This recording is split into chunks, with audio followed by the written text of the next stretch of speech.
I was in the hospital bed when I heard the doctors say I had only hours left. My family gathered outside my room, but instead of crying, they were screaming over who'd get my house, my jewelry, my car. I got up, walked to the door, and opened it. The silence was deafening. Then I smiled and said something that made them all freeze.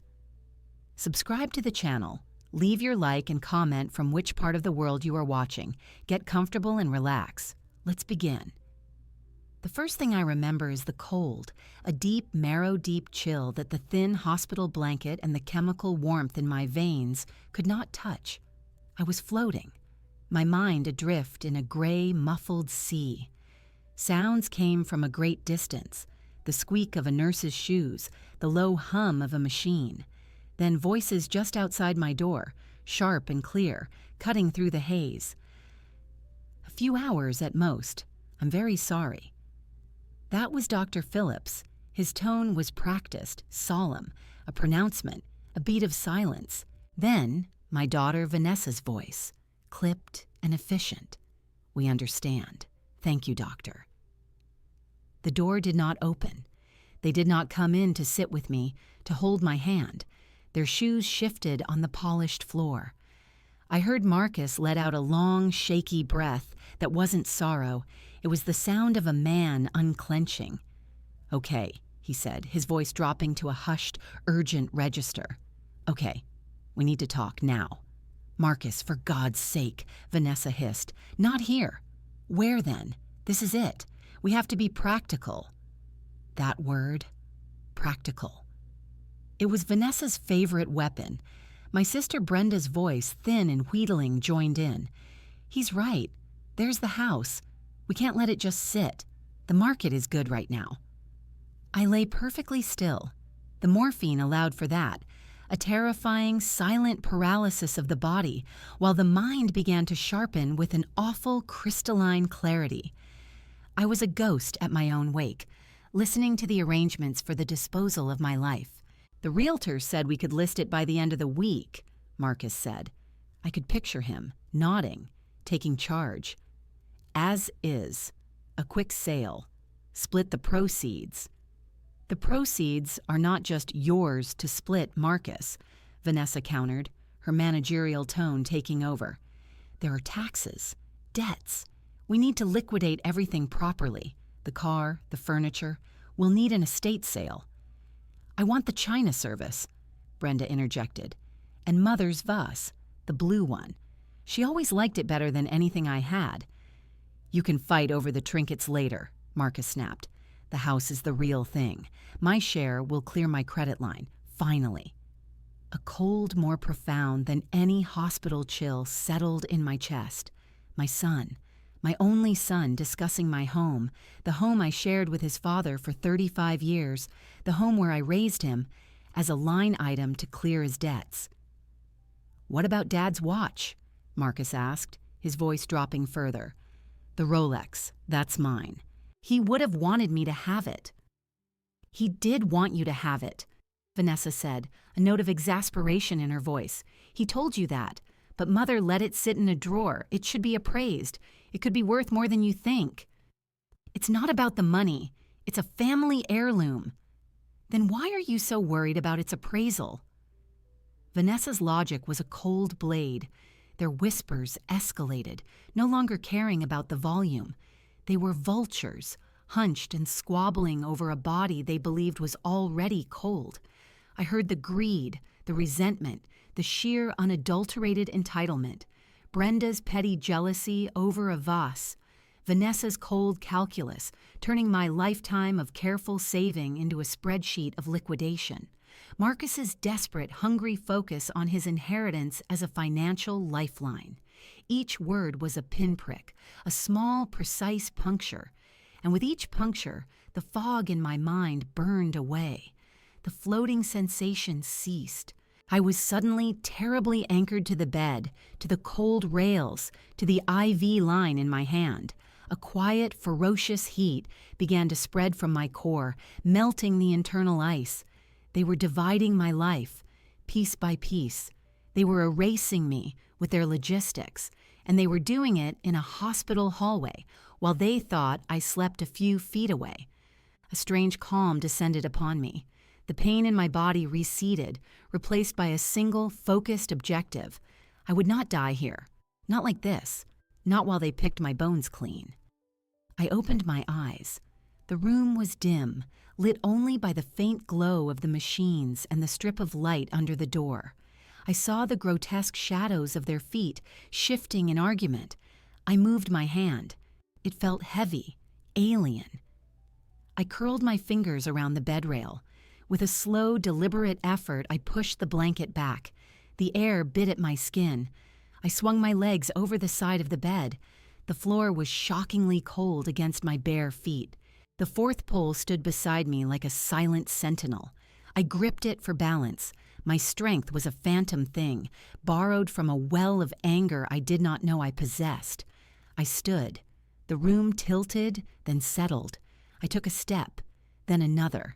The IV wheels rattled softly on the linoleum. I was a woman of routine, of quiet order, a retired librarian who valued silence and dignity. This was neither silent nor dignified. It was raw, necessary movement. I reached the door. My hand, pale and vein-tracked, rested on the cold metal handle. I did not throw the door open. I turned the handle slowly, deliberately, and pulled. The hallway light was a blinding assault. I stood there, framed in the doorway, my hospital gown hanging from my shoulders, one hand on the IV pole. They were clustered together, 3 faces frozen in identical masks of shock. Marcus's mouth was still open, mid-sentence. Vanessa's hand was clutching her tablet to her chest. Brenda took a half-step back as if caught in a shameful act. I looked at them, one by one. I let the silence stretch, watching the color drain from Marcus's face, seeing the calculation die in Vanessa's eyes, observing Brenda's gaze dart guiltily to the floor. I did not raise my voice. When I finally spoke, it was low, steady, and clear in the sterile, silent hallway. "Don't stop on my account," I said. My voice sounded rusty, but it held. I was just curious to hear who got the silverware. The silence that followed my words was absolute. It stretched, thick and suffocating, in the bright hallway. My son Marcus's face was a study in arrested motion, his jaw slack, his eyes wide with a terror that had nothing to do with my health. Vanessa's hand tightened on her tablet, her knuckles bleaching white. Brenda took a full step back, as if my presence were a physical force. It was Marcus who broke first, the sound a strangled sputter. "Mom, you're awake." "I am," I said. My voice was still thin, but it did not waver. I kept my grip on the IV pole, using it as an anchor. It would appear so. "We were just talking," Vanessa said, her managerial mask snapping back into place, though it was cracked at the edges. "Planning for your comfort, for the logistics." "Logistics," I repeated. The word tasted metallic. I heard the house, the car, the watch. I looked at Marcus. "Your father's watch. You seemed quite certain it was yours." He flushed a deep, mottled red. "Dad always said—" "I know what your father said," I interrupted, my tone even. "He said he hoped you would earn the maturity to care for it one day. He did not hand it to you. There is a difference." The correction landed in the silence. I turned my head slowly toward Brenda. The movement made the room tilt, but I held my gaze steady. "And you, Brenda. The blue vase. You always hated that vase. You said it was gaudy." Her lips trembled. I didn't mean—" "You did mean it," I stated. "You said it at Thanksgiving, 1998. You said it looked like a cheap tourist souvenir. So why would you want it now?" She had no answer. Her eyes darted to Vanessa, then to the floor. Vanessa attempted to regain the high ground. "Mother, you're clearly distressed and confused. The medication. You shouldn't be out of bed. Let's get you back to your room and we can discuss this when you're more coherent." Her attempt to reframe my clarity as confusion ignited a new, sharper heat in my chest. I am coherent enough to understand a conversation about the quick sale of my home to clear a credit line, I said, looking directly at Marcus. He flinched. I am coherent enough to follow a discussion about liquidating my assets to avoid taxes. My eyes shifted back to Vanessa. I am not so medicated that I cannot recognize an estate sale being planned over my living body. A nurse appeared at the end of the hallway, her footsteps halting as she took in the scene. It was the night nurse, Alma. Her eyes met mine, and in them I saw not pity, but a flicker of understanding. She did not approach, but she did not leave. "This is a misunderstanding," Vanessa insisted, her voice hardening. "We are under immense stress, worrying about you. We are thinking ahead, which is necessary. It's a burden you shouldn't have to carry." "A burden," I echoed. "Yes, I have carried many. The burden of tuition fees, the burden of down payments, the burden of quiet loans that were never repaid." I saw Marcus's shoulders hunch. Those were my burdens to carry for my family. "This," I said, gesturing weakly with my free hand to encompass the three of them, "this is not a burden. This is an auction, and I am not yet gone." The finality of the statement hung in the air. The raw truth of it stripped away their last pretense. There were no more excuses to be fashioned. They were caught, utterly, in the act of their own venality. Marcus found his voice again, a boyish, pleading tone he hadn't used in 20 years. "Mom, please, I'm sorry. We're all sorry. We're just scared. Come back to bed. Let us help you." The familiarity of that tone, that manipulative slide from greed to faux contrition, was like a key turning in a lock. It sealed something shut inside me. Any lingering hope that this was a terrible mistake evaporated. "I do not require your help," I said, the words final. "The doctor said I have a few hours, at most. I would prefer to spend them without an appraisal of my furnishings." I turned then, a slow and difficult pivot with the IV pole. My back was to them. I did not look at Nurse Alma as I passed her, but I felt her presence, a silent witness. The walk back to my room felt longer, the cold of the floor more penetrating. Every step was an effort, but it was a clean effort. It was mine. I heard a hushed, frantic argument resume behind me, whispers now sharp with panic and blame. I did not listen to the words. They were no longer my concern. I reached the bed but did not lie down. I stood beside it, my hand on the rail, looking at the indented pillow, the rumpled sheets. This was not a place of rest. It was a placeholder for a corpse they had been ready to process. Nurse Alma entered the room quietly. She did not speak immediately. She checked the IV bag, her movements efficient and gentle. Finally, she said, "The thermostat in this wing is always too low. Would you like another blanket, Miss Jenkins?" She called me Miss Jenkins, not dear, not sweetie. It was a gesture of respect, small and profound. "No," I said, looking at the door, "but I would like to know the process for discharging myself against medical advice." Alma paused in her task. She looked at me, really looked. She saw the woman standing there, not the patient. A slow, almost imperceptible nod. "I'll get the forms," she said. "It will require a signature and a warning about the risks." "I understand the risks," I said. The greatest risk, I knew, was staying one more minute in this room, where I had already been counted among the departed. The world outside those doors had just become a different, colder place. But it was a place where I was still alive, and I intended to prove it. Nurse Alma returned with the forms clipped to a board. She did not hand them to me immediately. Instead, she placed them on the bedside table and sat in the chair beside my bed. The overhead light was off, only the lamp on the wall casting a soft, local glow. The shift change had happened. The night's quiet had settled in. "Miss Jenkins," she began, her voice low, "I need to read you the risks, and you need to listen." "I am listening." She read from the form. Infection. Unforeseen complications, relapse, the possibility that leaving could result in a worse outcome. Her voice was professional, but her eyes held a different message. They asked if I understood the true weight of what I was doing. When she finished, I said, "I accept those risks. Do you have a pen?" She handed me one. It was a simple blue ballpoint.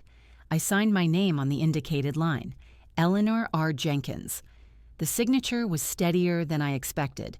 The act felt decisive, a period at the end of a sentence. "Your family is in the waiting room," Alma said, taking the board back. "They have been asking to see you. The doctor spoke to them." "I do not wish to see them." I told them that. They are persistent. "Let them be persistent in the waiting room," I said. I looked at the small, plastic-lined bag on the chair that held my clothes from admission. A pair of slacks, a blouse, a cardigan, my underthings. "I will need to dress." Alma helped me. It was an awkward, intimate process, removing the hospital gown and putting on my own clothes. The fabric felt strange, like wearing the skin of a different person. The woman who had put on this blouse days ago was gone. The buttons were difficult. My fingers, stiff and slow, fumbled. Alma waited patiently, then fastened them for me when I could not. "There is a wheelchair protocol," she said when I was dressed. "Hospital policy. I will take you to the front entrance." "I can walk." "Policy," she repeated, a faint knowing look in her eye. "It's for the best." I understood. The wheelchair was a barrier, a formality that would speed our passage. I sat in it. Alma placed my small bag on my lap and draped my coat over my shoulders. She pushed me out of the room. The hallway was empty. We turned away from the nurse's station, taking a longer route. I heard Marcus's voice before I saw him. He was at the main desk, his tone strained. "We are her next of kin. We have a right to know her status." Alma pushed the wheelchair forward steadily. We rounded the corner into the main reception area. Marcus, Vanessa, and Brenda were clustered at the desk. They turned at the sound of the wheels. The sight of me, dressed in a wheelchair being escorted out, struck them dumb for the second time that night. "Mom?" Marcus said, stepping forward. "What are you doing?" "I am leaving," I said. Vanessa recovered first, stepping into our path. "You can't leave.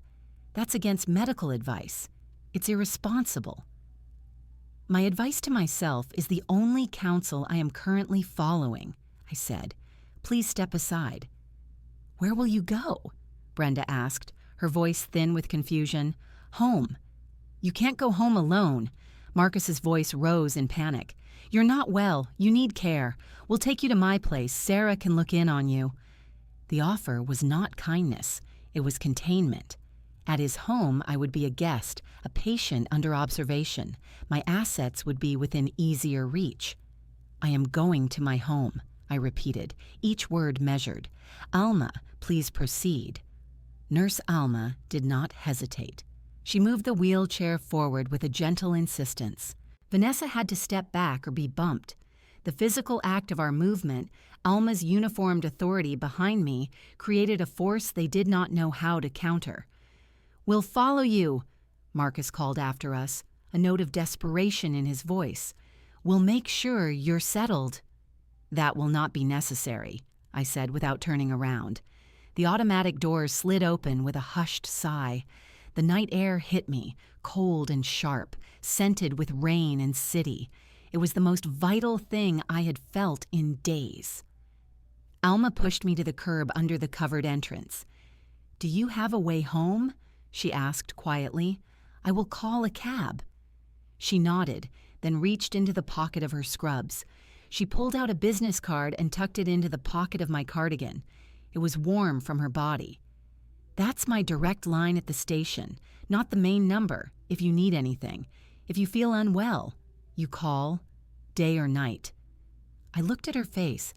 There was no pity there, only a firm, professional solidarity. She saw a patient asserting her autonomy, and she was choosing to support it. "Thank you, Alma." "You're welcome, Ms. Jenkins." A cab pulled up, summoned by the attendant. Alma helped me from the wheelchair into the back seat. She placed my bag beside me and closed the door. Through the window, I saw my family emerge from the hospital doors. They stood there under the bright entrance lights, looking lost. Marcus took a step toward the cab, but Alma said something to him, her hand raised slightly. He stopped. I gave the driver my address. As the cab pulled away, I did not look back. My phone, now charged and in my bag, began to vibrate. I saw Marcus's name on the screen, then Vanessa's, then Brenda's. The screen lit up again and again in the dark interior of the cab. I watched the streetlights pass, each one a rhythmic pulse in the night. The vibrations of the phone were a distant, irritating buzz against my leg. I made no move to answer. With each block that passed, the weight of that sterile room, the sound of those greedy whispers, lifted just a little.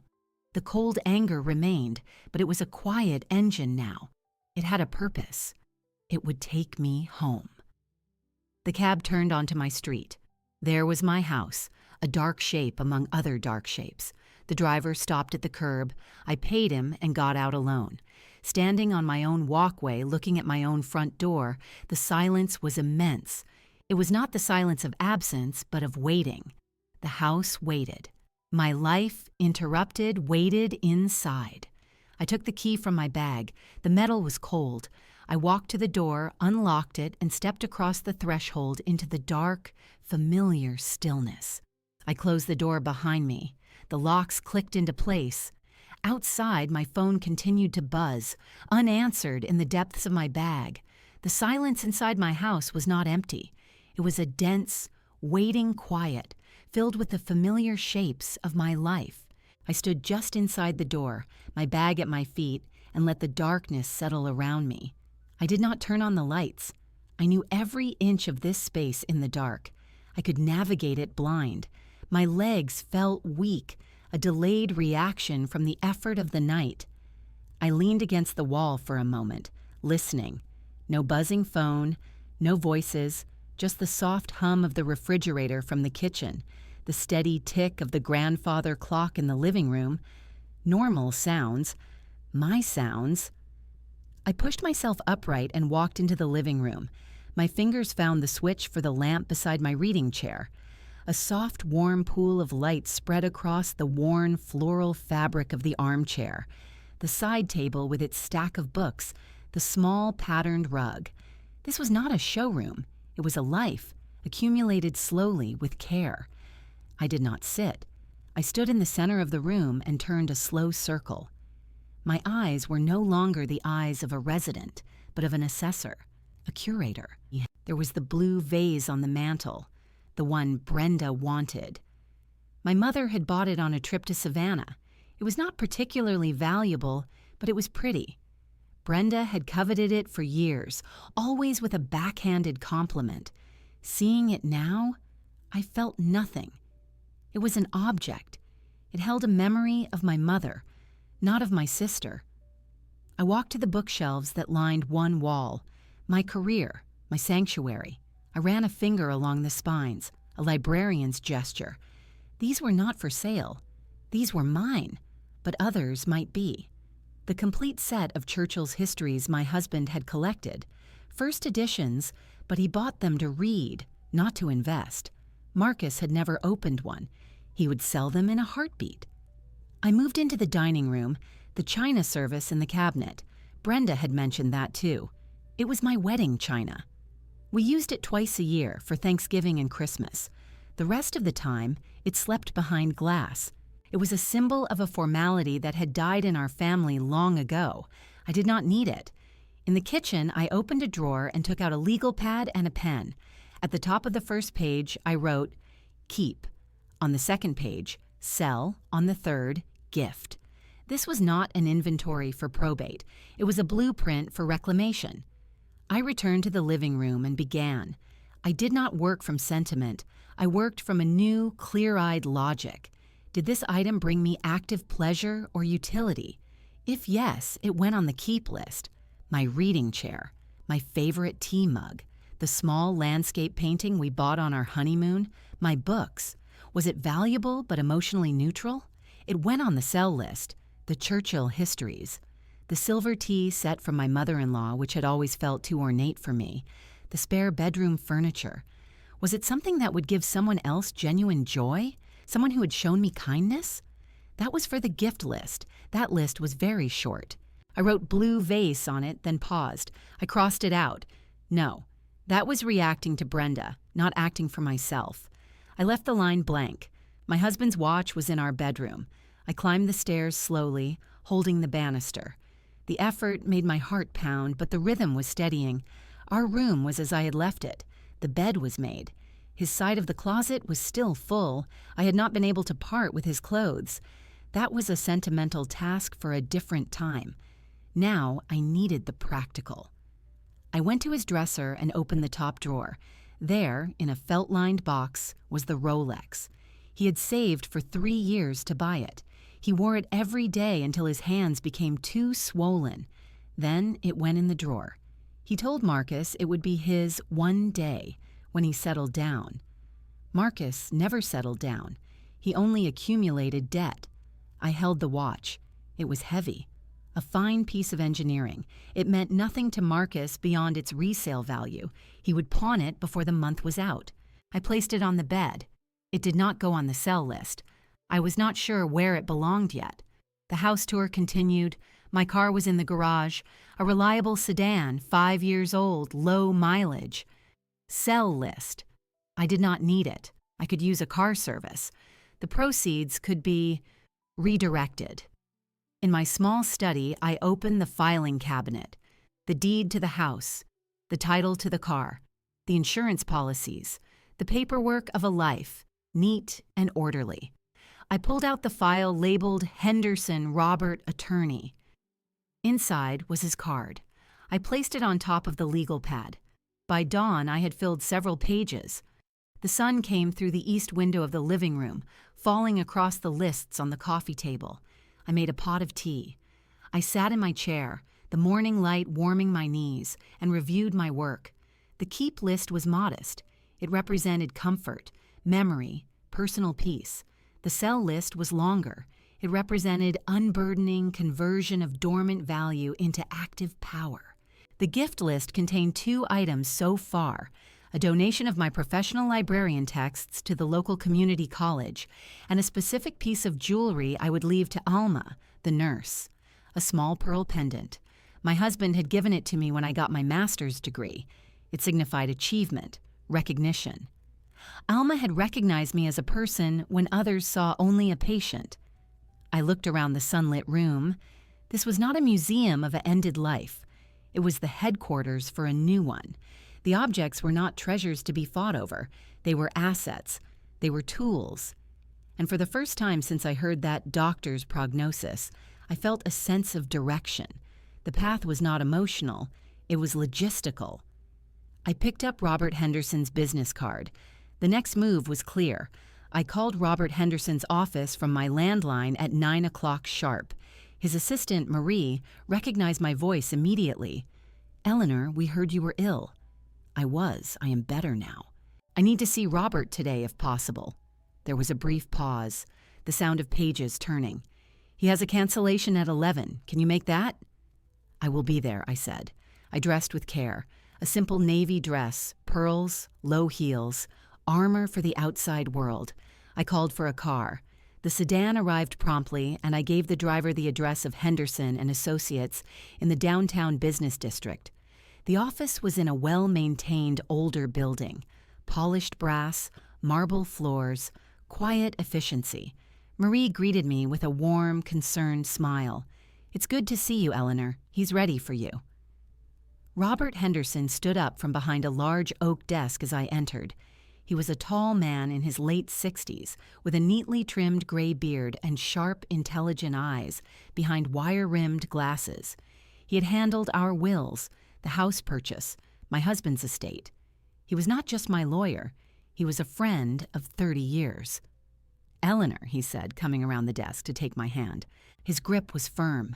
"You gave us a scare. Please sit. Can Marie get you some tea? Water?" "No, thank you, Robert." I took the chair facing his desk, placing my handbag and the folder I had brought on the floor beside me. He returned to his seat, his gaze assessing. He did not see a frail invalid. He saw a client composed and intent. "I spoke with your son yesterday. He was quite agitated. He implied you had left the hospital against advice and were not communicating." "That is an accurate summary," I said. "I did leave against advice, and I am not communicating with them. That is one reason I am here." He nodded slowly, steepling his fingers. "All right. Start from the beginning. Tell me what happened." I told him. I did not embellish. I relayed the doctor's prognosis, the conversation in the hallway, the specific items debated. I repeated their words as I remembered them. Quick sale. Clear my credit line. Avoid taxes. I want the vase. My voice remained even throughout. I presented it as a series of facts. When I finished, Robert removed his glasses and cleaned them with a cloth from his desk drawer. It was a deliberate action, giving him time to think. He replaced them. "I see," he said.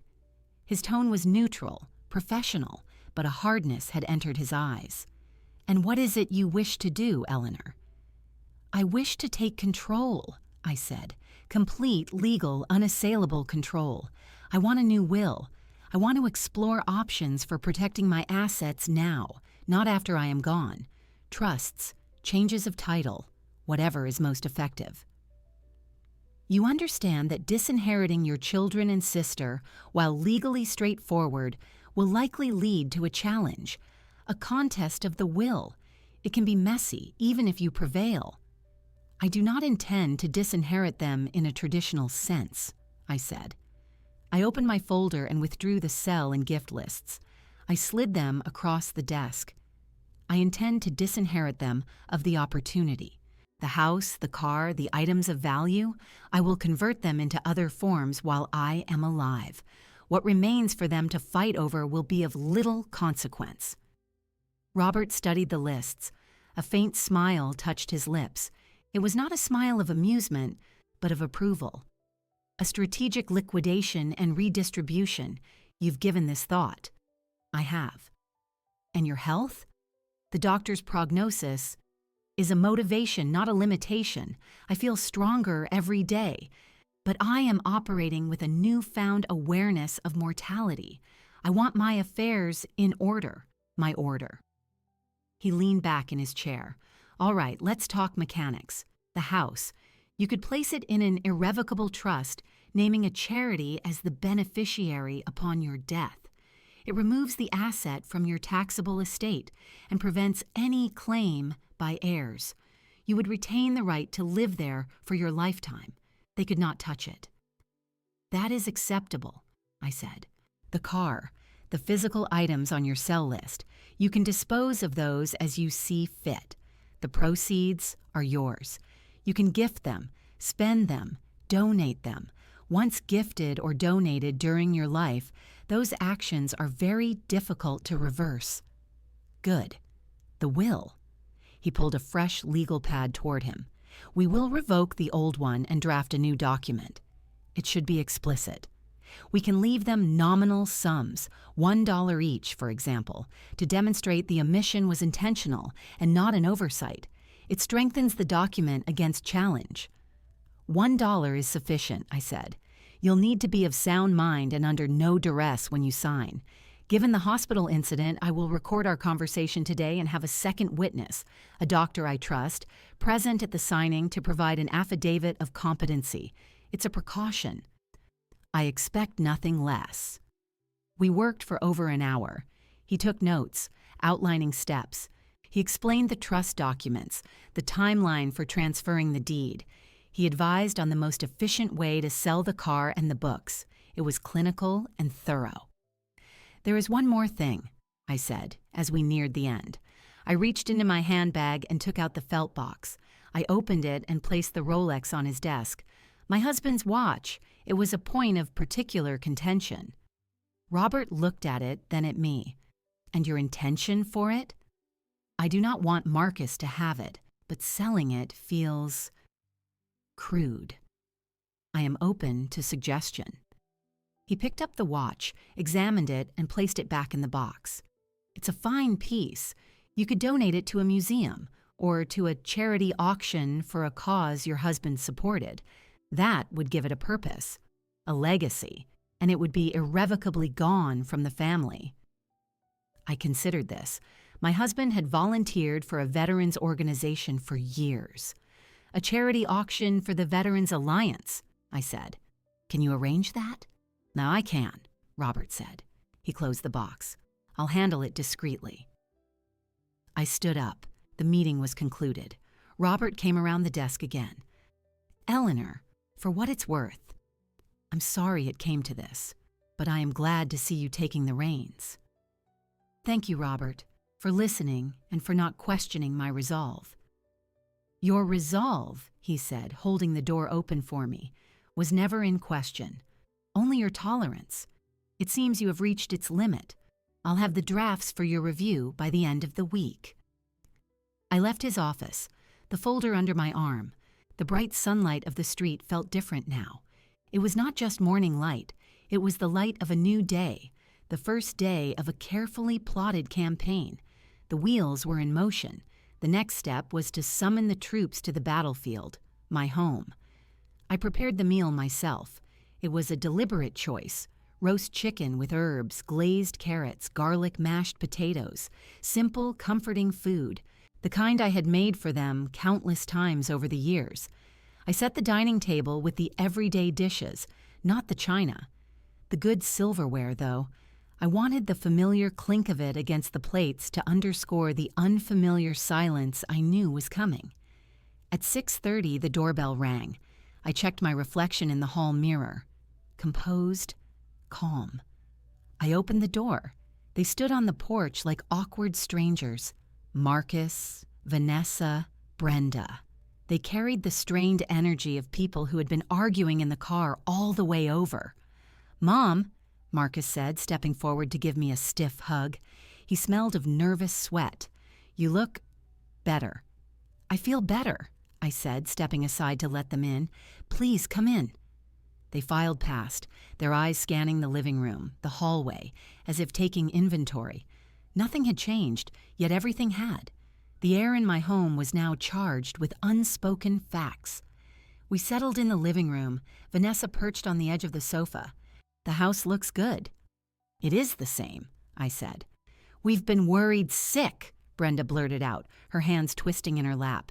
You just vanished. You wouldn't answer our calls. I needed quiet, I replied. To think. Marcus shifted in his chair. We all said things at the hospital, Mom. Things we didn't mean. The stress. It got to us. Did it? I asked. What part did you not mean, Marcus? The part about needing to sell the house quickly, or the part about your father's watch being yours? The room went still. I had not offered them a polite escape. I had lit the fuse. That's not fair, Vanessa cut in, her tone cooling. We were facing a crisis. We were planning for a worst-case scenario. It's what families do. I see, I said. Shall we eat? The food is ready. The move to the dining room was a relief for them, a temporary retreat. They took their usual seats.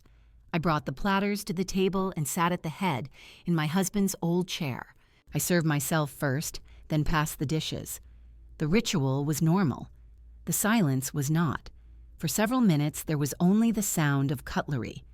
The roast chicken was perfect, moist and flavorful. I ate slowly, watching them. It was Brenda who broke first, unable to bear the tension. The chicken is delicious, Ellie. Thank you. Another stretch of silence. Then Marcus put his fork down. All right, let's talk. Really talk. We're sorry. We messed up. Can we just reset? Go back to how things were? I took a sip of water. Things cannot go back. I heard what I heard. You revealed your priorities. Now I am acting on mine. Vanessa placed her own utensils down with precise alignment. And what are your priorities, Mother?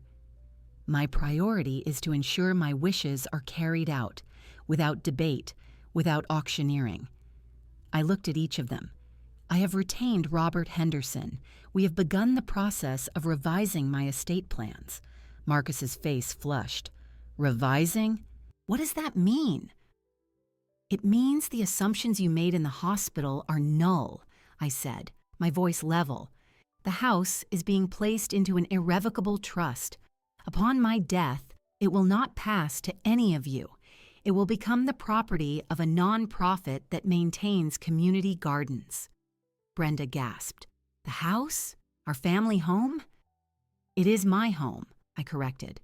I have lived here for 35 years. You have not lived here for over 15. It will do more good as a community asset than as a quick sale to clear a credit line. Marcus stood up, his chair scraping loudly. You can't do that. I can, and I am. The paperwork is being drafted. I am of sound mind. My attorney has arranged for a medical assessment to confirm it, to preempt any challenges. Vanessa was pale, her mind racing behind her eyes. The tax implications of that are not your concern, I finished for her, nor are the proceeds from the sale of my car, which I will be handling next week. Nor are the contents of the house, which I am currently cataloging for sale or donation. Brenda's voice was a whisper. The vase, my mother's vase, is on a list, I said. Its disposition will be my decision. Marcus leaned on the table, his knuckles white. This is because of one conversation? One stupid, stressful conversation? You're going to cut us out over one mistake? I looked up at him. It was not a mistake, Marcus. It was a revelation. You showed me what you believed was yours. I am showing you that you were wrong. I turned to Vanessa. You framed greed as practicality. I am being practical. I am removing the object of that greed. This is punitive, Vanessa stated. It is definitive, I said. The new will leaves each of you a nominal sum, $1. This is to demonstrate the omission is intentional. The rest of my assets, what remains after my personal distributions, will go to charitable trusts. The finality of it sank into the room. The battle they had anticipated, arguments, guilt, negotiations, was over before it began. I had not argued. I had informed. I had moved the chess pieces while they weren't looking, and now I announced checkmate. Marcus sank back into his chair, a defeated slump in his shoulders. Brenda began to cry soft, helpless tears. Vanessa stared at her plate, her jaw tight, her plans dismantled with legal precision. I took another bite of my chicken. It was, indeed, very good. The meal continued in a silence so profound it was louder than any argument. They had come expecting a sick old woman to placate. They found a CEO dissolving a failed partnership. I had summoned them to the table not for reconciliation, but for dissolution. And as I watched them struggle with the new, immutable reality, I felt the first true taste of my own power. It was a quiet, nourishing thing. The fallout was immediate, and it unfolded in the predictable patterns of their personalities. They left my house that night in a shell-shocked silence, but the quiet did not last. Marcus called first, early the next morning. His voice on the answering machine was a strained mixture of bluster and pleading. "Mom, pick up. We need to talk about this. You can't just make these kinds of decisions in a vacuum. There are consequences. I have consequences. If you won't talk to me, I'll have to get my own lawyer to look into this." The threat was hollow, and he knew it. I deleted the message. Vanessa arrived at my door just after 10 a.m., unannounced. She carried a leather folio as if coming to a business meeting. I let her in. She did not sit. "This is irrational, Mother," she began, dispensing with greetings. "Placing the house in a trust for a charity is an inefficient use of a capital asset. You are letting emotion cloud your judgment. There are better ways to punish us, if that's what this is, that don't involve throwing away generational wealth." I was watering a philodendron on the sideboard. I finished, placing the watering can down. "It is not generational wealth, Vanessa. It is my home, and I am not punishing you. I am reallocating resources according to my values, not yours." But your values include family, she insisted, a crack of frustration in her calibrated tone. We are your family, our stability, our future. That should matter to you. It did matter, I said, turning to face her. It mattered when I paid for your graduate degree. It mattered when I co-signed Marcus's first car loan, which I later paid off. It mattered in 1,000 silent subsidies over 40 years. You interpreted that care as an entitlement. You were mistaken. She opened her folio as if to present charts. Let's discuss alternatives. A family trust. We can structure it so you have control during your lifetime, but it passes to us, with stipulations. We can build in safeguards. There will be no family trust, I said.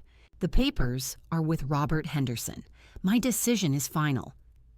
Then you leave us no choice but to challenge your competency, she said, her voice cooling further. A sudden, radical change of estate plans following a traumatic medical event? Any judge would grant a review. I had anticipated this. Robert has arranged for an independent geriatric psychiatrist to evaluate me tomorrow. His report will accompany the will and trust documents. Your challenge would be brief and unsuccessful. It would also be a matter of public record. How would that reflect on you at your firm, Vanessa? A daughter suing her mother for incompetence to get a house. The blood drained from her face. The practical one had not considered the practical repercussions to her own reputation. She closed her folio with a sharp snap. You've thought of everything. I have had motivation, I replied. She left without another word. Brenda's attack came in the afternoon via a storm of tearful voicemails. They were less confrontational, more suffused with a bewildered victimhood. How could you, Ellie? After everything I've done for you, all the times I was there, you're letting a stupid argument destroy our family. That vase is all I have left of Mom. You're doing this to hurt me. You've always looked down on me. I listened to them all, one after another. There was no point in responding. Her narrative was entrenched, a story of perpetual slight where she was the overlooked sister. My actions now were just the final, conclusive proof. Her pain was real, but it was born of a jealousy so old it had shaped her. My forgiveness would not cure it. My capitulation would only feed it. The only communication I initiated was with Robert. I called to confirm the appointment with the psychiatrist and to instruct him to proceed with the sale of the car. He had already received an offer from a reputable dealer. I authorized it. A week after the dinner, Marcus appeared again. This time, he came alone, in the evening. He looked tired, deflated. The bluster was gone, replaced by a raw desperation I recognized from his teenage years when a consequence finally caught up to him. He didn't ask to come in. He stood on the porch. They're calling the loan, Mom, the big one. If I don't pay it down by the end of the month, they'll take the boat, and then they'll go after my salary. Sarah is talking about leaving. You have to help me. I stood in the doorway. I do not have to. It was just a house, he whispered, his voice breaking. A thing.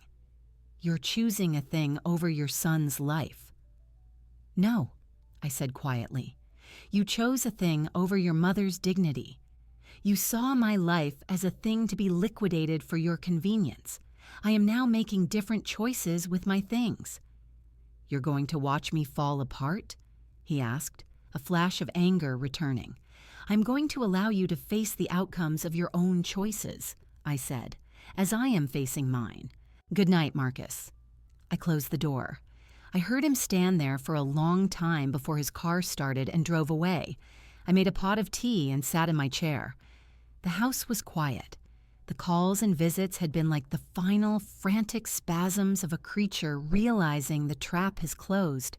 There was no more negotiation to be had, no leverage to exert. I had removed myself from their economy of guilt and obligation. The silence that followed was not empty. It was full of a hard-won peace. The unraveling was complete. Now I could begin to build something new from the threads I had kept. The psychiatrist, a Dr. Evans, came to the house. She was a woman in her 50s with a calm, observant manner. We sat in the living room. She asked me questions about current events, the date, the president. She had me perform simple memory tests and spatial reasoning tasks. She asked me to explain my reasons for changing my estate plan. I told her in the same clear terms I had used with Robert. I cited dates, specific phrases used in the hospital hallway, the steps I had taken since. I presented it as a logical response to new information. After an hour, she closed her notebook. "Ms. Jenkins, your cognitive function is excellent. Your recall is detailed and organized. Your decision-making process appears deliberate and grounded in fact, not delusion or undue influence. I will prepare a report stating you possess full testamentary capacity." "Thank you, doctor," I said. With that report in hand, the last potential obstacle was removed. Now came the active phase. The planning was over. It was time to execute. I met Robert at his office to sign the final trust documents for the house. The deed would be transferred to the trust, named the Jenkins Green Legacy Trust, incorporating my maiden name and my husband's. The beneficiary was the Greenhaven Urban Garden Coalition. Upon my death, the house would be sold, and the proceeds would fund the maintenance and expansion of community garden plots in the city's underserved neighborhoods. I retained the right to live there for my life. I signed the papers with a steady hand. The next day, a representative from the car dealership came with a tow truck and a check. I had already cleaned out the sedan. It was just a machine, a means of transport. The man handed me a certified check for an amount that was fair, if not generous. I endorsed it over immediately to a different organization, the National Literacy Project, specifying the donation was in memory of Harold Jenkins. My husband had volunteered as a reading tutor for adults for 20 years. He would have preferred that over Marcus having a new boat. I deposited the check into my account only long enough to write and mail the donation. The paperwork arrived a week later, thanking me for the contribution. I filed it with my records. Then I called Nurse Alma. I did not call the hospital line. I used the number on the card she had given me, her direct line. She answered on the third ring. "Alma? It's Eleanor Jenkins." "Ms. Jenkins, how are you feeling?" Her voice was warm with genuine concern. "I am well. Thank you. I am calling to ask a favor. Would you have time to stop by my home this week? There is something I would like to give you." A pause. "Of course. I get off my shift at 3 tomorrow. Would 4 o'clock be acceptable?" "It would be perfect," I said. She arrived promptly, still in her scrubs but with a light jacket over them. I invited her in and offered tea. We sat in the living room. "I must thank you again, Alma," I began, "for your kindness that night. You treated me with respect when I needed it most." "It was my job," she said, but her eyes said she understood it was more. "I am putting my affairs in order. I am making specific bequests to people who have shown me kindness." I reached for the small velvet box on the table between us. I opened it. The pearl pendant lay on its bed of white satin. "This was a gift from my husband for my graduation. It represents a proud moment. I would like you to have it." Alma's eyes widened. She shook her head. "Miss Jenkins, I can't accept that. It's too much. My job was just to care for you." "It is not payment for your job," I said. "It is a gift from me to you for seeing me as a person. Please. It would mean a great deal to me to know it is with someone who values what it signifies." She was silent for a long moment, looking at the pearls. Then she nodded, a slow, gracious acceptance. "Thank you. It's beautiful. I will treasure it." I closed the box and handed it to her. Her fingers closed around it. We finished our tea, talking of small things, her daughter in college, the book I was reading. It was an easy, undemanding conversation. When she left, I felt a sense of rightness. The pendant had found a home where it would be appreciated, not appraised. The final item was the watch. Robert handled the donation to the Veterans Alliance charity auction. I received a formal letter of acknowledgement and a copy of the auction catalog listing. A fine Rolex Oyster Perpetual, gift of Eleanor Jenkins, in memory of Harold Jenkins, a dedicated volunteer. It would be sold to the highest bidder, and the money would fund programs for former soldiers. It was a better legacy than gathering dust in Marcus's drawer, a silent rebuke he would eventually pawn. With each transaction, each signature, I felt lighter. I was not discarding my life. I was curating it. I was converting dormant assets into active meaning. The house would nurture growing things. The car's value would teach adults to read. The watch would aid those who had served. The pearls would adorn a kind woman. My family had seen these things as property to be divided. I had transformed them into purpose. The revenge was not in their deprivation, but in my liberation. Their greed had trapped them in a narrative of loss. My generosity, carefully chosen, deliberately executed, had freed me into a narrative of legacy. The house was quiet, but it was no longer just a container for memories. It was the command center from which I had launched a silent, strategic campaign. And now, the victory was not in the noise of their defeat, but in the profound, satisfying quiet of my own reclaimed peace.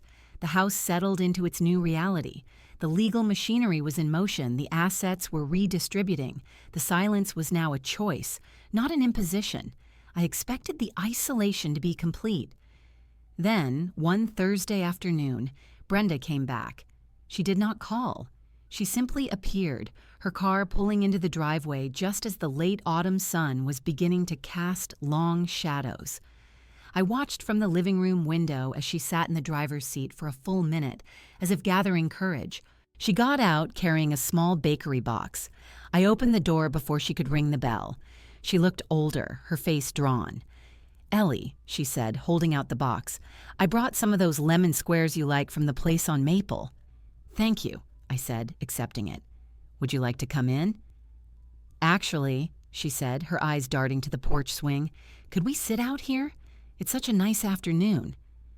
I fetched 2 glasses of water and joined her on the porch. The swing creaked softly under our weight. We sat in silence for a while, watching the leaves drift down from the oak tree in the front yard. "The house looks good from out here," she said finally. "It is the same house." "It doesn't feel the same," she murmured. I did not respond. I waited. "Marcus lost the boat," she said, not looking at me.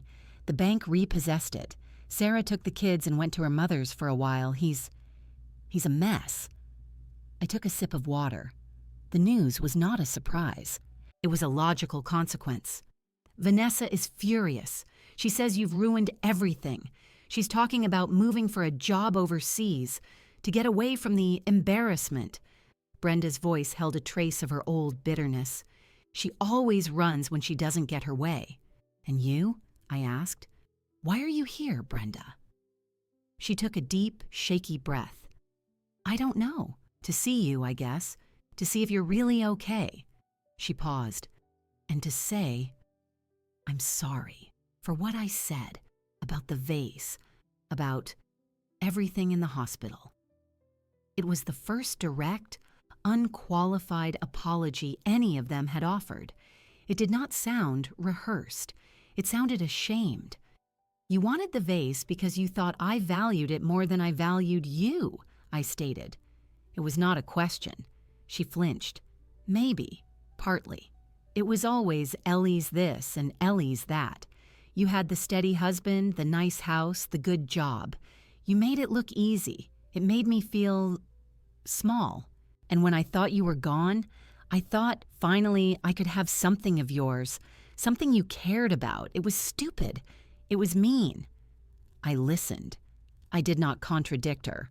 She was not entirely wrong about the perception, though the reality had been far from easy. "The vase is just glass and paint, Brenda," I said. "It could never fill the space you're talking about." "I know that now." She picked at a thread on her slacks.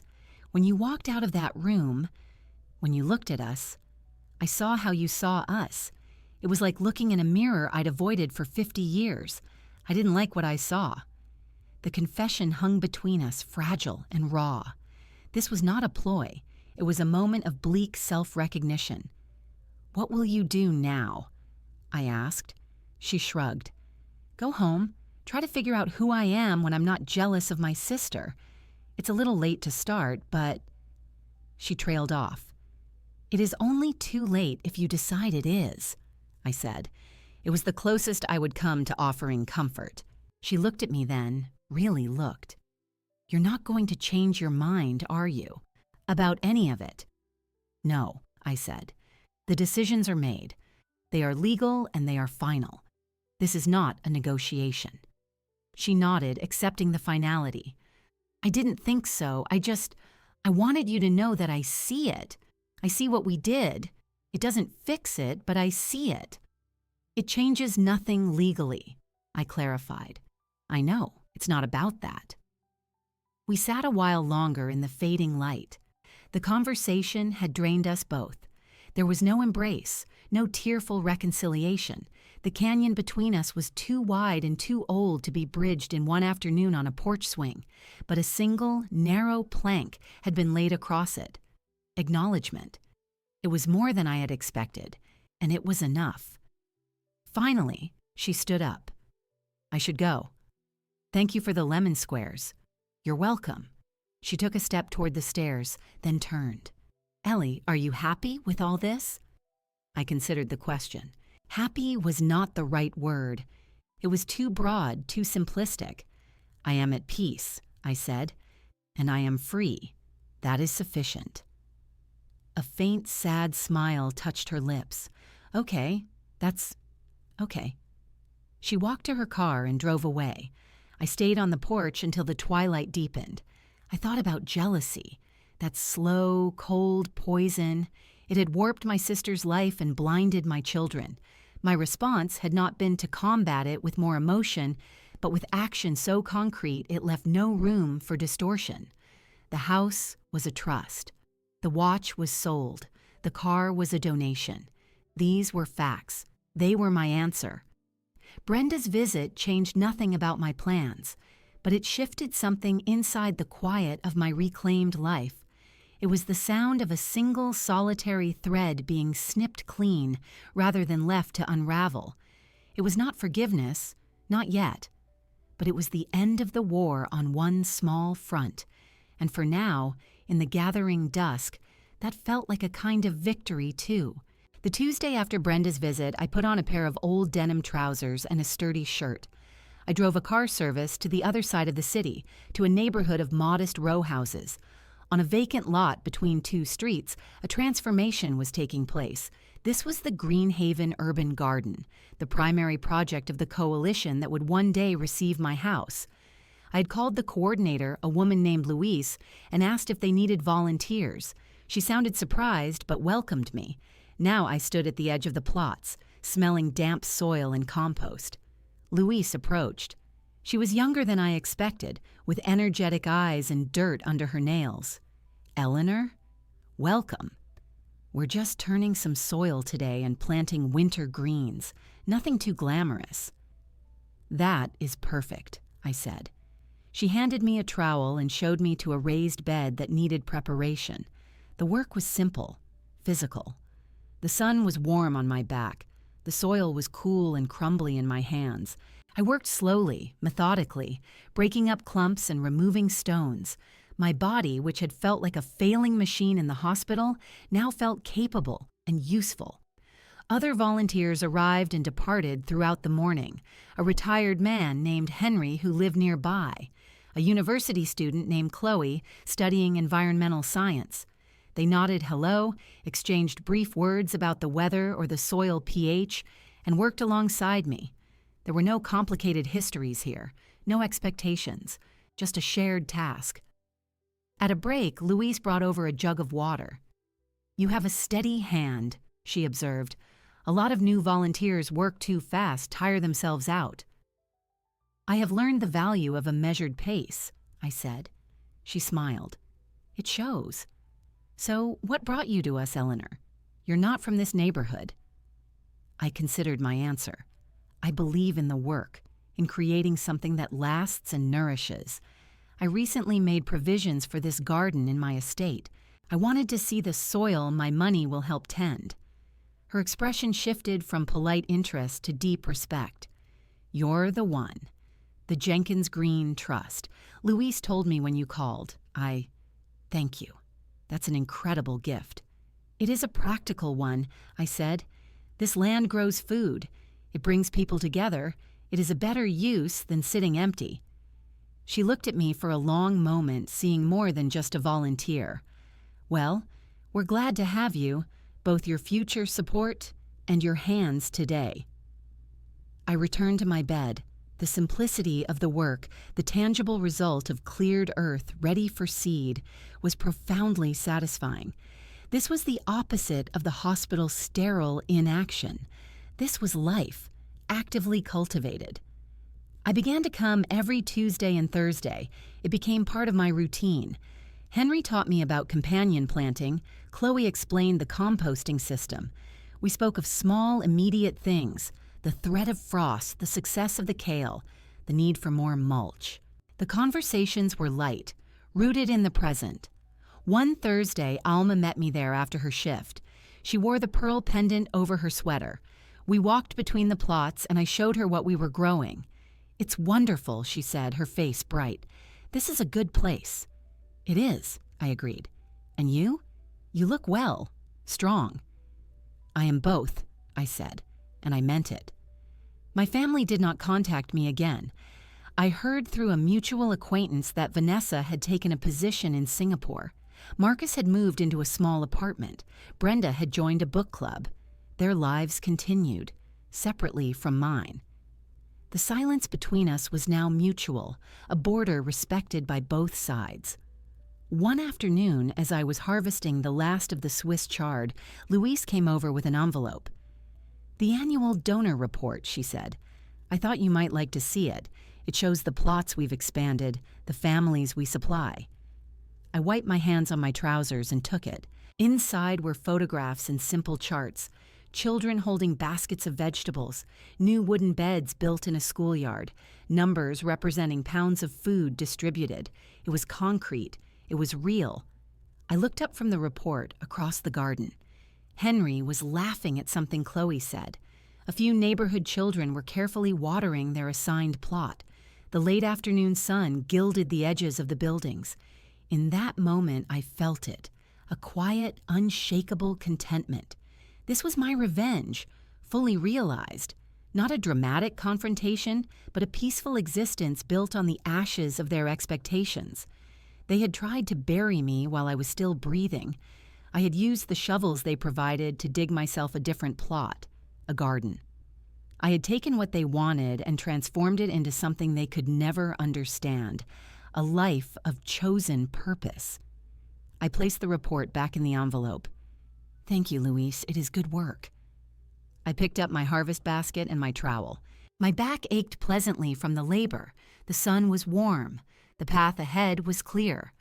I walked home, not with the weight of a ghost, but with the light step of a woman who had finally, completely reclaimed her own ground. The silence around me was no longer a void. It was a space I had built, and I filled it with the simple, satisfying sounds of a life lived on my own terms.